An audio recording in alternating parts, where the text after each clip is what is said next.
you forced me to say what I had done for LUMS. But I didn't want to say anything. The limiting factor is here, not in your pocket. Education, it doesn't require a check, it requires love, passion.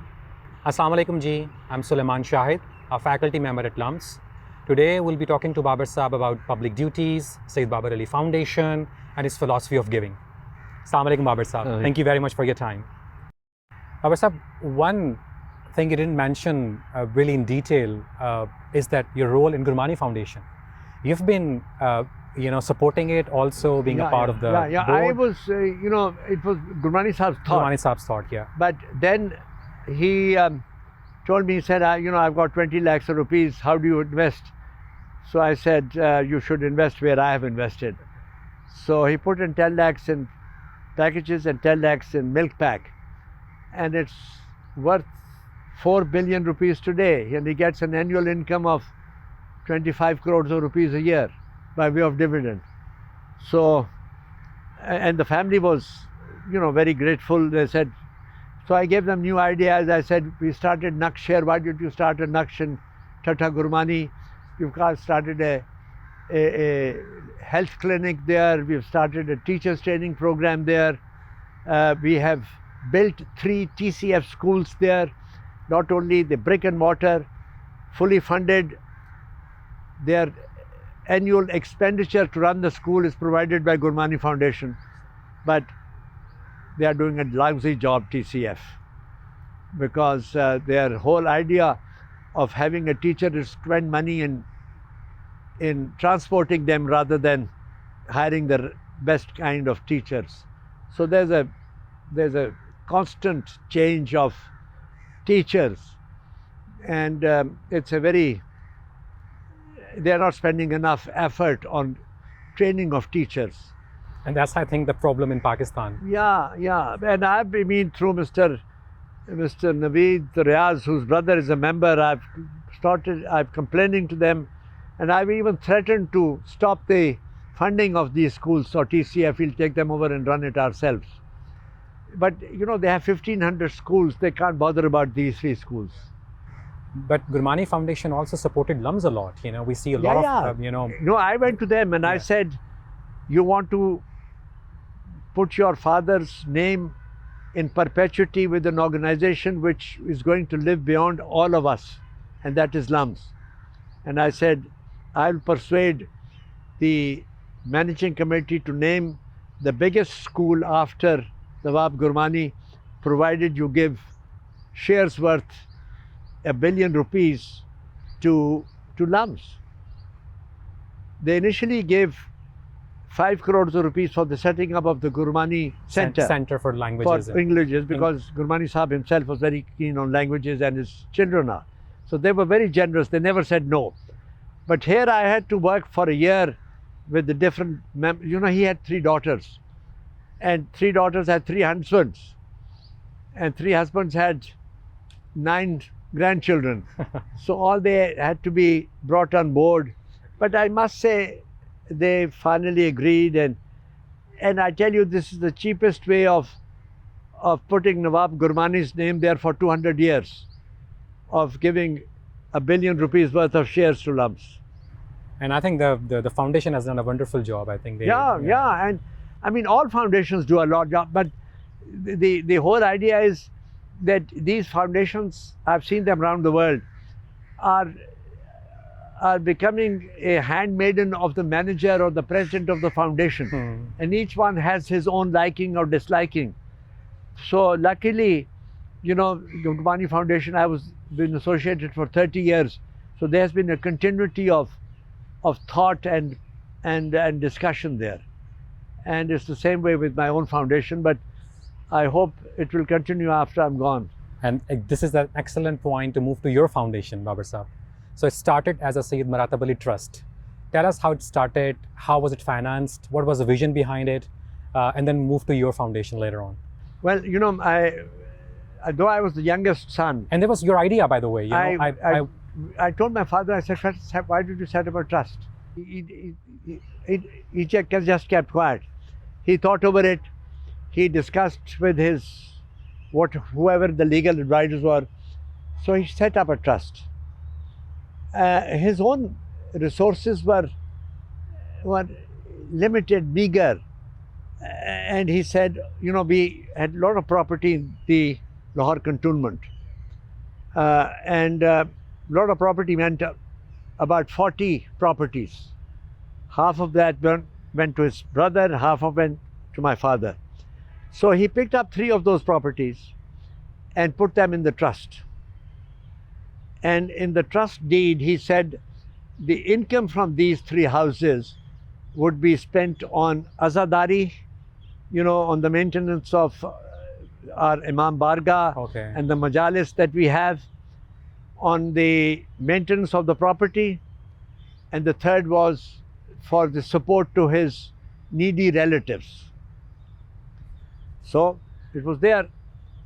So when he passed away, I had to, being in Lahore, and the person who was given the responsibility to look after all these properties and trusts, I found out that the income from the 3 bungalows, they were rented to the army.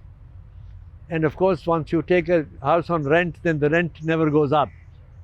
So then I went to court and I said, this is a trust, there's no income coming on it, and we cannot fulfill the terms of the trust. Please give us permission to sell these properties and get the cash and put it in a way that we can get better income. Just then, the brothers had inherited property next to my father's, where my father lived. Nishaman. Next to Nishaman. Nishaman, yeah. There was 8 canals of land. And I went to my brothers and I said, we've got everything, let's give it to my father's trust. So we all signed up, donated the property to the trust, except for my 4th brother. His family said we can't afford it. So we said, all right, we'll have it evaluated, and whatever's the value of this, your share, we will pay you cash. So those 8 canals were there. The money I got from these, and then Packages had just put up the paper mill for which we imported 50 Swedish technicians, and I needed housing for them. So we brought in an architect from Sweden to build housing on those 8 canals. So he built 12 townhouses. The Swedish Flats? Yes, that's why it is known as Swedish Flats. Swedish Flats, okay. According to the Swedish, because the Swedes were going to live there for a number of years. So Packages was paying rent to the trust for the houses. They paid in advance to complete the housing. So this is how my father's trust was resurrected, put to life. Then when my parents passed away, the big house where they lived was again inherited by the 4 brothers. And I told my brothers, I said, I'm going to donate my share to my father's trust. So did my second brother, Syed Babar Ali. He donated it to the trust. My other 2 brothers, his children said no. So we bought them out. One, my brother Amjad's share, my father's trust didn't have enough resources. So meanwhile, I had set up my trust, so my trust bought his share of that property. And that trust is Syed Babar Ali Foundation. And I built 8 townhouses there. So this is how my father's trust has grown, and today it has an income about 10 crores of rupees a year, which is distributed according to his will. So I, was managing his trust, and I was seeing the attitude of the larger family. They thought the trust was for the family. I said, I wanted to give additional resources to my father's trust. And I said, there'll be too many people eyeing this trust. So I said, I'd better put up my own trust, which I can control and say that nobody has, and I'll ring fence it that nobody else has a claim on it, not even my own children. And that's how in 1985 Babar Ali Foundation started. Yes. And then I inherited a plot on the mall, 308. 308. 308, yeah. I gave it to my trust. I built a building which today gives a very good rent. And and then of course, with my family's approval, I have given away 1/8 of my own wealth to my foundation. So my foundation today, mashallah, has substantial resources. And we can clearly see here, Babar Sahab, that it's about building systems to make it sustainable. It's not really about a transactional approach. No. towards It giving. has to. It has to have a system in Anything place. has to live beyond you. Yes. And for- Anything good that you want to do, it has to live beyond you. So BF, the Babar Ali Foundation, has given a lot to LUMS. Can you highlight briefly what are the main donations you have given to LUMS? Well, LUMS is a part of my life. Yeah, And whatever LUMS needs. I know that, but I think for the memories, And for people to know. No, but Yeah. For instance, all the girls' hostels have been funded by my foundation. It's a big capital investment. Well, I mean, house number 1 is named after my mother. House number 2 named after my wife. Boarding house number 3 after my daughter-in-law and my daughter. House number 4 after my 4 grandchildren. House number 5 after all my siblings. Wow. And over 1,000 girls live in these 4 houses. Now the next house, which will be the last girls' hostel on the site because there's no more room, is going to be named after my mother and her 2 sisters. Okay. And I've told the managing committee that I don't have the resources to pay it in one lot. I'll keep on paying it till the whole cost of the housing of this thing has been paid off. It might take 5 years, it might take 7 years, but that's my undertaking, my foundation's undertaking. Excellent. So then the School of Science and Engineering, where I proudly belong to. when we planned this building and there was a decision that we should set it up, there was a tremendous opposition by the managing committee that we can't afford it because science and engineering is very expensive. And I said, if you really want to serve Pakistan's future education need, you have to produce things in this country. You can't rely on foreign goods and foreign technology.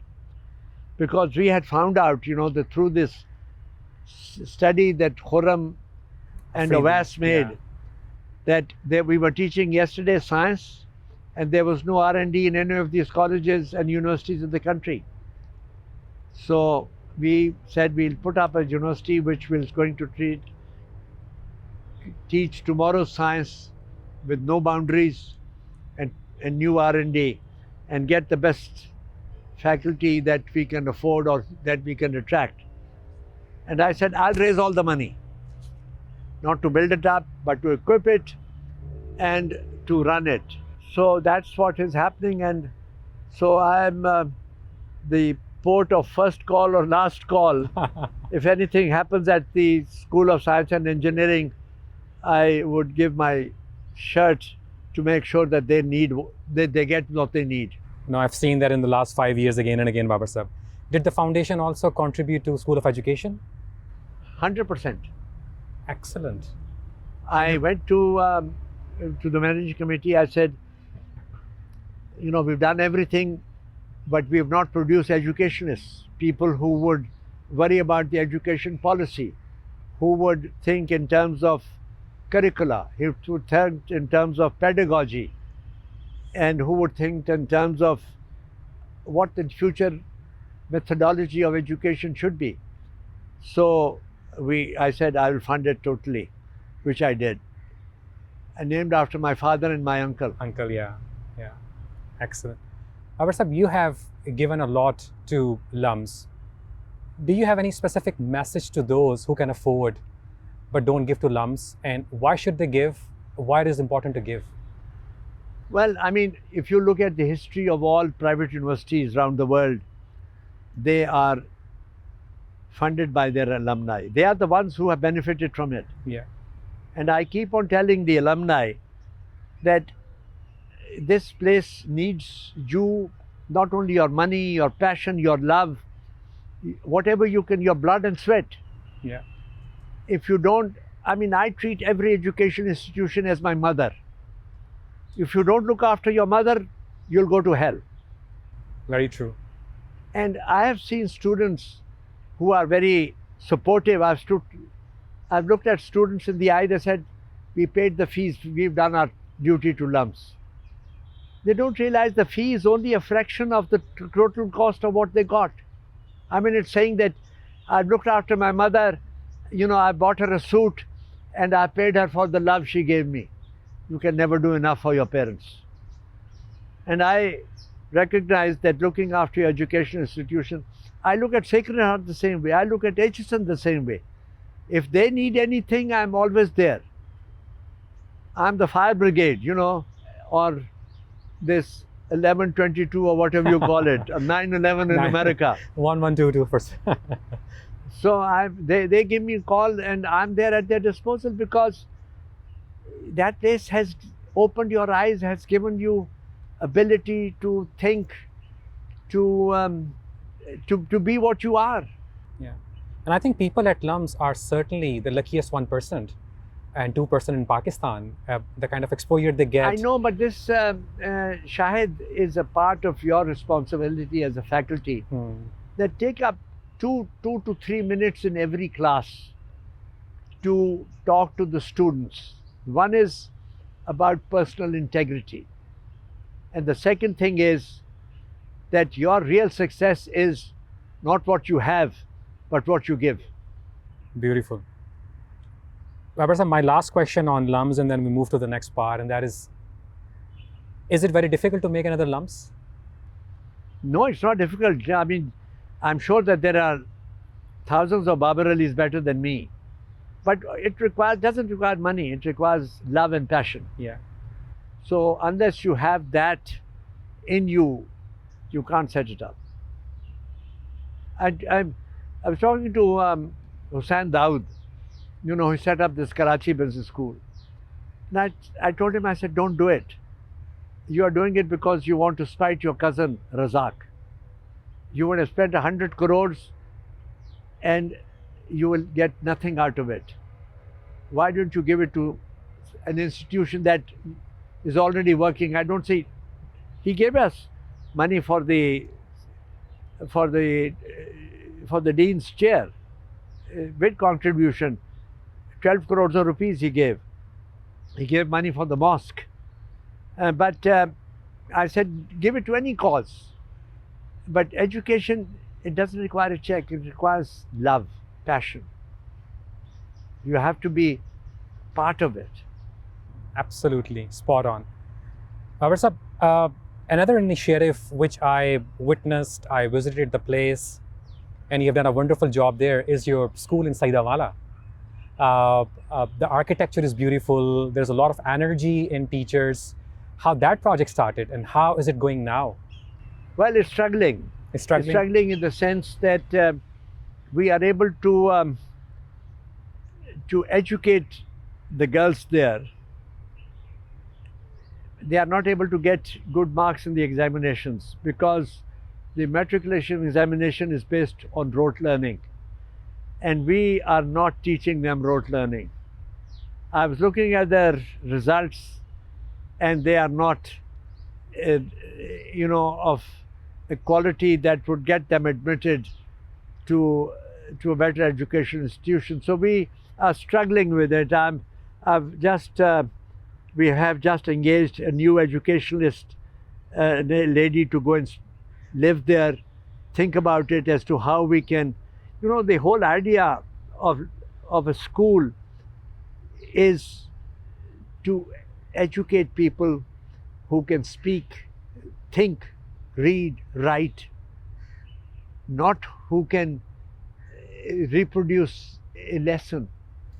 We don't want to test their memory, we want to test their ability, whether they can innovate, think of something different.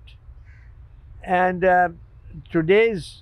your whole merit system in the country is based on marks. I had a whole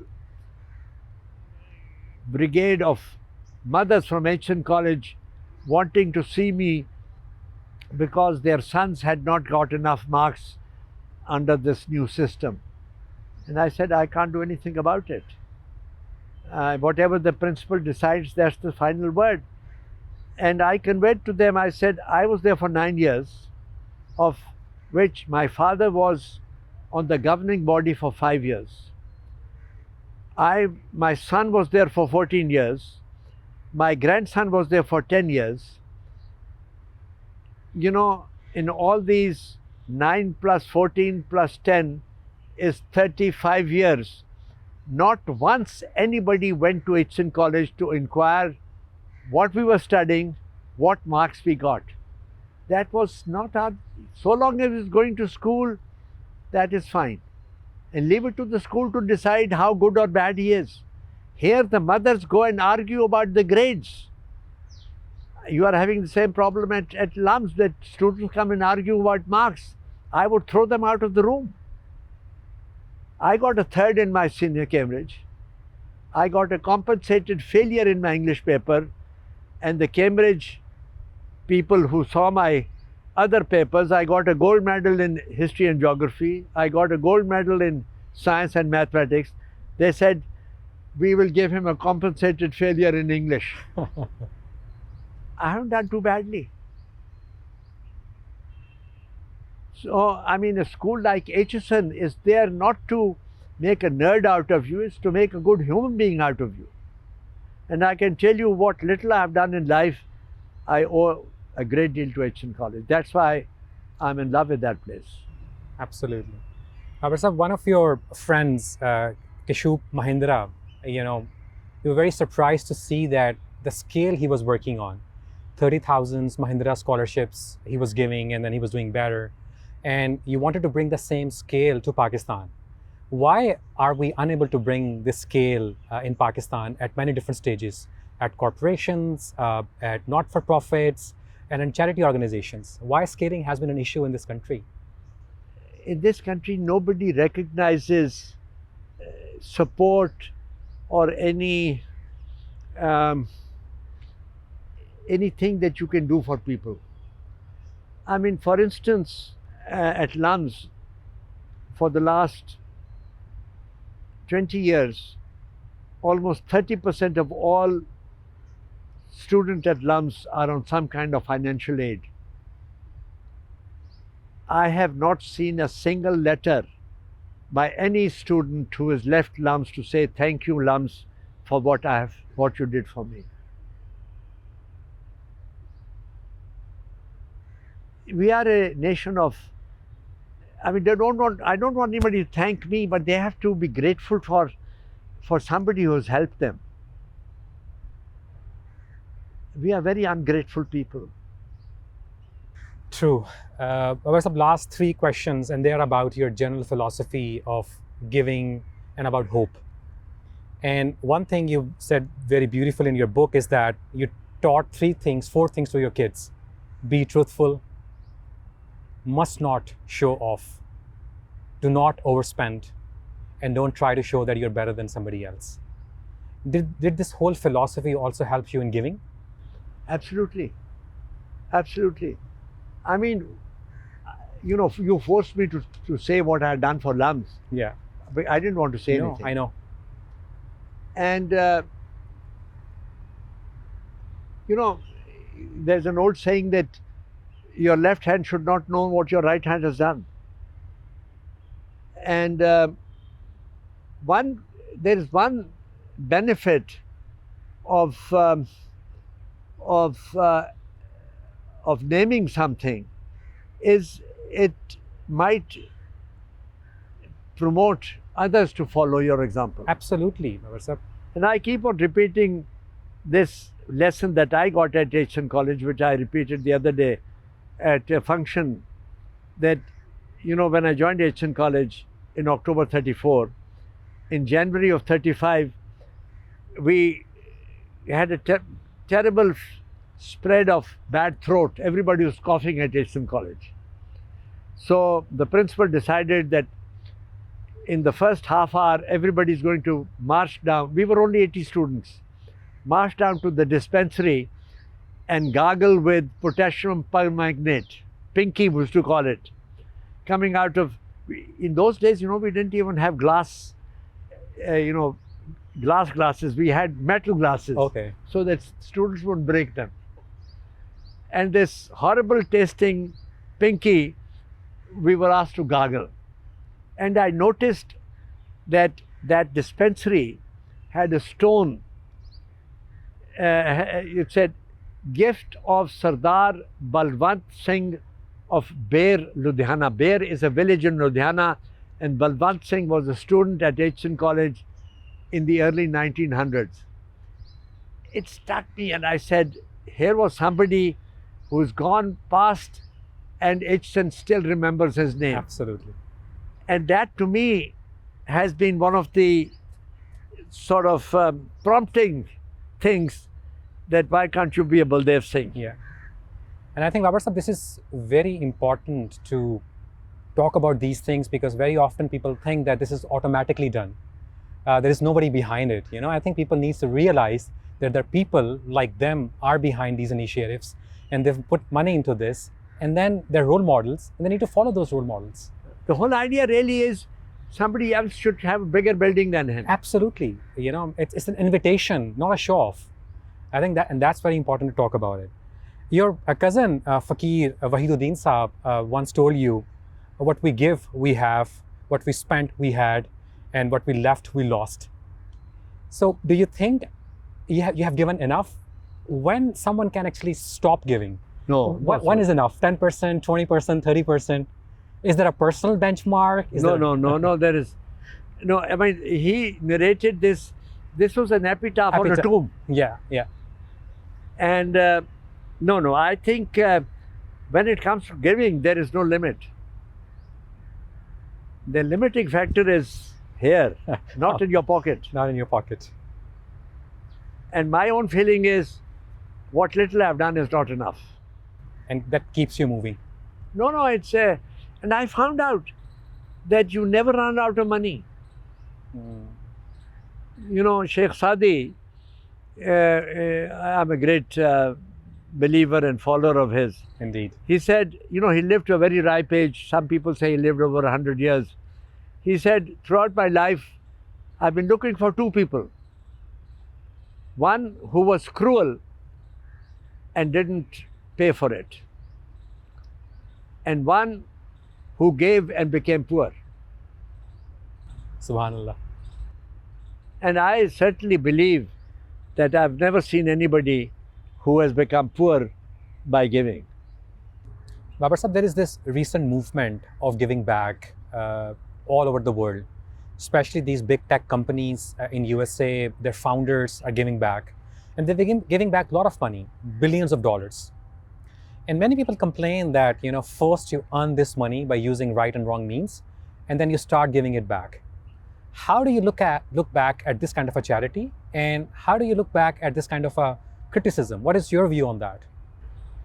Well, so long as people are giving money for public benefit, I would not criticize that. I would not look down upon it. So long as, you know, people are benefiting from it. There is a very interesting story about Sir Syed Ahmad, that when he was raising money for Ladigar, he even went to the red light districts of the cities, and people criticized him. He said, all this money is going to go for the building of the washrooms and the latrines. So long as it's serving a certain purpose, I think so long as people are giving, I think it's one should welcome it. One should welcome it. Absolutely. Babar Sahib, Warren Buffett said that someone is sitting in a shade because someone else planted a tree long time ago. So this really shows us this power of giving and how thinking beyond your lifetime, how we can take the first step towards thinking about beyond lifetime. What is this first step? How does it begin? Well, I mean, one thing is that you have to pick up a cause which you think is a long-lasting one. I mean, if it is education, it has an unlimited benefit. If it is health, you restore an ill person to good health, there again you are bringing some benefit to some individual. So it has to have a meaningful purpose. Planting a tree is a kindness, because somebody will sit on the shade, and it improves the weather, it improves environment. Trees, they say, are the lungs of a city. So anything that you can do which you are not the direct beneficiary, others can benefit from it, I think is something that has to be welcomed. And who is your favorite social worker or somebody you think has spent the money very wisely for the right cause, in Pakistan especially? I think a lot of people have done a very good job. I mean, of course, the wonderful example is by people that we inherited their benefits. Gangaram, Dayal Singh, Gulab Devi. Of course, then you have Edie. Yeah. Edie's done job. The other day, I mean, within the last 1 year, I've come across a Canadian and an American who have taken up Pakistan nationality to run a school for the deaf. They're running a very fine school in Karachi, which I went to see, and I've helped them with the rehabilitation of a building in Lahore, which will start as soon as people are allowed to bring in kids for the deaf. So there are people who are doing a lot, and very silently. They don't want any credit from anybody. They are there to bring some meaningful life to people. A deaf person is more or less rejected by the family, and all you need to do is to teach this child or this person the sign language, and you are giving this person a new life. Absolutely. Same as with the blind. I had the opportunity to meet a person in Boston, a Pakistani young man who was doing his PhD. He was blind, he was doing his PhD in physics. I don't know what happened to him, whether he returned to this country or not. But those are the people who one admires, and the people who enable such people to get a new life. I salute them. Babar Sahab, we can look at your contributions in two different ways: a glass half full or glass half empty. When we look at your contribution as a glass half full, we can say that you've brought a big change, you've affected the life of millions, and you've done, mashallah, great job. But then when we look at from a different perspective, it's a very, very small contribution in a bigger landscape of Pakistan, where 220 million people live, and things every day only get worse and worse. So what still gives you hope and this positive mindset that you have done enough, and why do you think this focus was very, very important? Well, it's very important from the sense that you try and inculcate the spirit of broadcasting or giving knowledge, not just money. Training up people. It kind of triggers off a chain reaction. I always tell our people in the business world that your job is to have your successor who's better than you. You have to recruit somebody who is more competent than you. only then you will be recognized as a good manager. And it's the same with the teacher. I think a good teacher always wants his student to be better than him. Absolutely. And this is something that has to be pushed down the line. Every student of yours has to make sure that people that he comes into contact with has to make sure that the person he trains or he works with or he gives a job to is better than him. Yeah. And that is, to me, is a very satisfying thing. I was talking to some of my colleagues because I've been working for 70 years, so I have a very large group of people that I've interacted with. And I was telling them the other day, I said, one thing that gives me a lot of satisfaction, that each one of you who worked with me has done better than not only his parents, but his peers. And a greater satisfaction is that your children have done better than you, who are not working with me. You have given them better education. I would say that, I mean, from our group alone, there are over 100 kids, both boys and girls, who are working in America, which is sort of the ultimate sign of success in life today. So, I mean, that to my mind, I mean, previously it was unthinkable that a person working for a commercial or industrial organization, his children would go to America and do better than him. And that to me is a great source of satisfaction. Babar Sahib, you may disagree with me, but I have this observation that our youth is a little disillusioned. They think change is very difficult.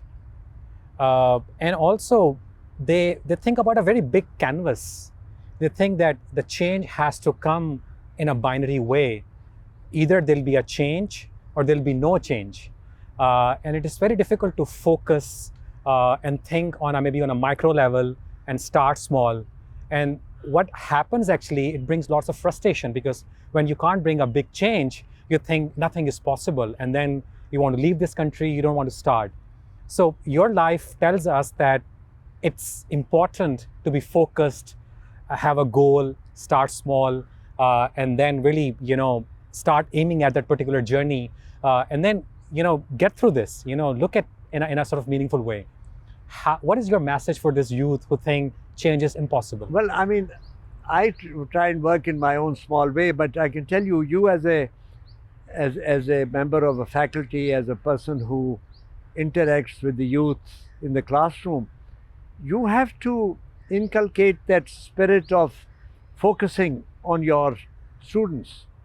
I mean, if a student joins in and the first year is a freshman and is thinking of being a PhD, you tell him that you first have to pass your first semester examination. True. Do a good job there, then move to the next step. You can't get to the ultimate. In the academic world, it's a PhD or whatever it is. You will get there, but it won't happen overnight. And so this is something that people have to know, that you have to go step by step. You have to face hardships. You have to face challenges, but you have to overcome. I mean, I know of dozens, if not hundreds, of alumni from LUMS who have struggled and done extremely well.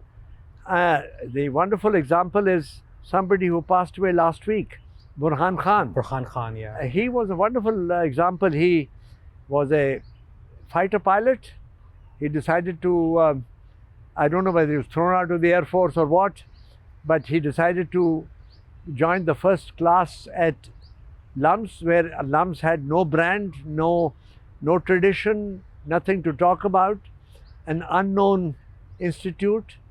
He put his faith in it, did his MBA, worked for Mr. Mansha for 5 years, and learnt the tricks of the industry, how big industrial units are managed. He was in textile mill, and then he was marketing his cement.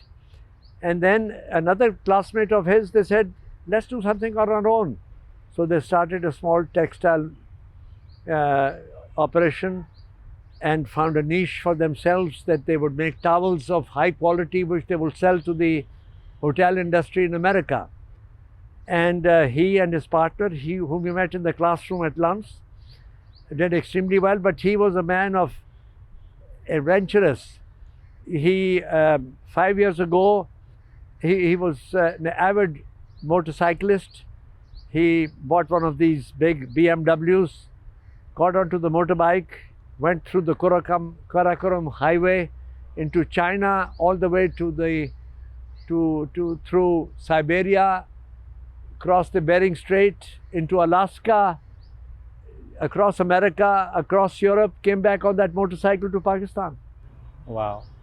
And his next thing was to go down from Texas down to Cape Horn in South America. Yeah. But then he ran into some problems, the passport or what. He had American passport, so he could go anywhere. But there was some technical, there was either a revolution or something like that. Then last month, he decided to go to the base camp, K2's base camp. And he contracted this virus there and died on his way back. I was totally heartbroken. He used to come and see me every 2 months. You mentioned that. To share his adventures with me. So you have people like that. And so, I mean, those are the people that have to be celebrated. Yes. And I'm sure that there are tens of those individuals around the place who feel that they can make a contribution. Look at your 300 members of your faculty who have come from the top universities of the world and have decided to put their faith in the future of Pakistan, in the youth of Pakistan, that they want to live here and create a new breed of young men and women who will go and make this country a better place. Babar Sahib, my last question.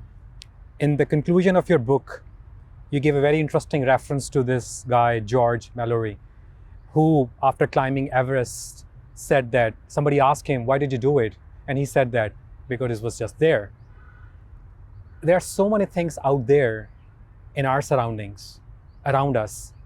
How can we excite ourselves, our youth, to keep moving, keep exploring, keep doing great stuff, and more importantly, keep giving? Yeah, this is very important. I think one of the things that you at LUMS, for instance, we are not doing enough of it. We are not taking our students out of the campus enough. You take them into the streets of Lahore, you can take them to the industries of Pakistan, show them what is happening. What's more, you can take them to the different corners of Pakistan and show them what can be done here.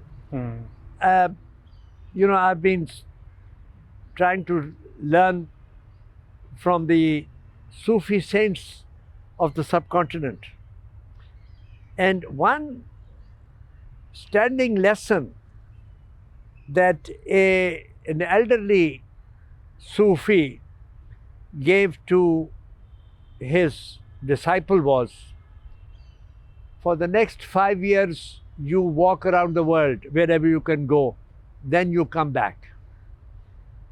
Guru Nanak, who was one of our great Sufi saints, he traveled 35,000 kilometers on his feet before he launched his faith.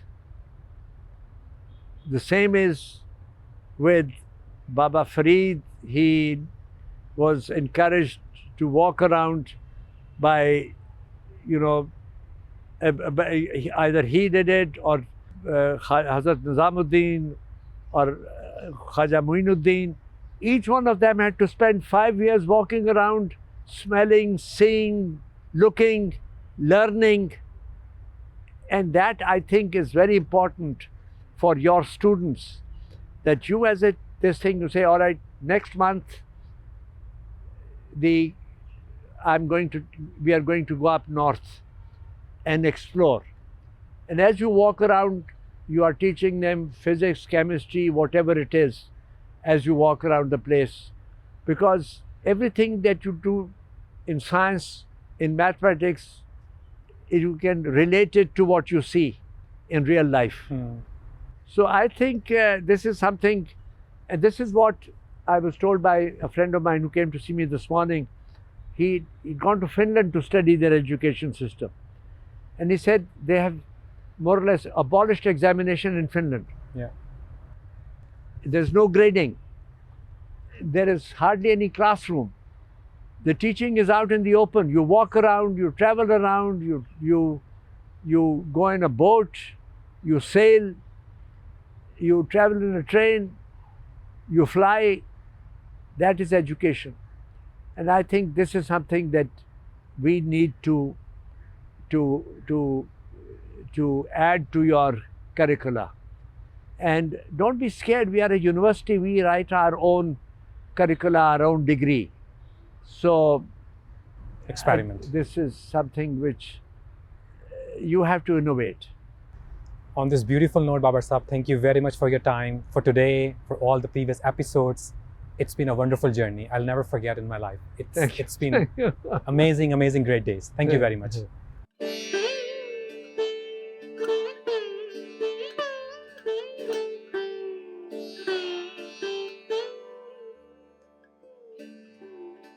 You often talk about the importance of LUMS serving Pakistan in solving the challenges of Pakistan.